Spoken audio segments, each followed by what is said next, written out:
ఇది కేవలం సమాచారంగా మాత్రమే భావించండి. వైద్య నిపుణులను సంప్రదించండి. ఆయుర్వేద పరిధిలో కంప్లీట్‌గా మనిషి ఆరోగ్యంగా ఉన్నాడు అనడానికి ఏమిటి సార్ కొలమానాలు? మెయిన్ ఆయుర్వేదం అంటే హ్మ్. ఆయువు గురించి తెలియజేసేదే వేదం, దాన్ని ఆయుర్వేదం అంటారు. మెయిన్ దీంట్లో ఏంటంటే సమదోష, సమాగ్ని, సమమల ఈ హ్మ్. 3 ఉంటే దాన్ని మనం ఆరోగ్యవంతుడు అని చెప్పడం జరుగుతుంది. ఆ! సమదోషాలు అంటే ముఖ్యంగా ఆయుర్వేదంలో వాత, పిత్త, పిత్త, కఫ కఫ. అని ఉంటాయి. వాత అంటే జనరల్గా మనకు మన శరీరంలో ఉండేటువంటి నర్వస్ సిస్టమ్ కానీ అదేవిధంగా ఏదైనా సరే మూమెంట్ ఉండేది మనం వాత అంటాం. అసలు వాతాన్ని ఎలా తెలుస్తుంది అంటే వాటికి కొన్ని లక్షణాలు చెప్పడం జరిగింది.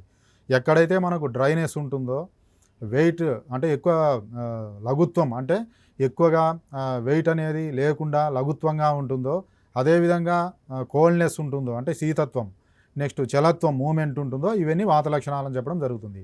అదే పిత్త లక్షణాలు అయితే ఎక్కువ ఎక్కడైతే వేడి ఉంటుందో, నెక్స్ట్ అదేవిధంగా ఎక్కడైతే మనకు ఎక్కువ చెడిపోవడం స్మెల్ అలా ఉంటుందో, చెడ్డ స్మెల్, హ్మ్. ఇవన్నీ కూడా మనకు పిత్తానికి సంబంధించి అట్ట కఫానికి అట్ట మనకు విడివిడిగా ఉంటాయి. స్థూలకాయం ఉంటుంది. స్థూలకాయం ఇవన్నీ వాత, పిత్త, కఫాని. అట్టనే సమధాతు అంటాం. అంటే హ్మ్. మన శరీరంలో సప్తధాతువులు ఉంటాయి. హ్మ్. అవి ఒకటి రస, రక్త, మాంస, మేధో, అస్థి, మజ్జ, శుక్ర.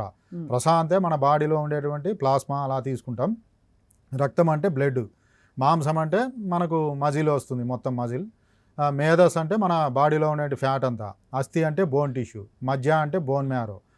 సెమెన్ అంటే మనకు శుక్రము. అదే మనకు స్త్రీలలో అయితే మనకు ఆర్తం, ఓవరీ ఇవన్నీ కూడా ఉంటాయి. హ్మ్. ఇవన్నీ సమానంగా ఉండాలి.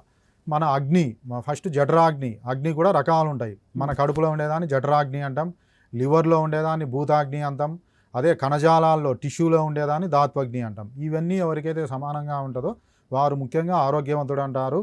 వీటిలో కూడా ముఖ్యంగా జనరల్గా ఇవన్నీ కాకుండా సాధారణంగా చెప్పాలంటే ఎవరికైతే ఆకలి బాగుండాలి, టయానికి ఆకలి కావాలి, మోషన్ ఫ్రీ రావాలి, యూరిన్ ఫ్రీ రావాలి, ఈ 3 కూడా నార్మల్గా ఉన్నా అతన్ని ఆరోగ్యవంతుడు అని చెప్పడం జరుగుతుంది.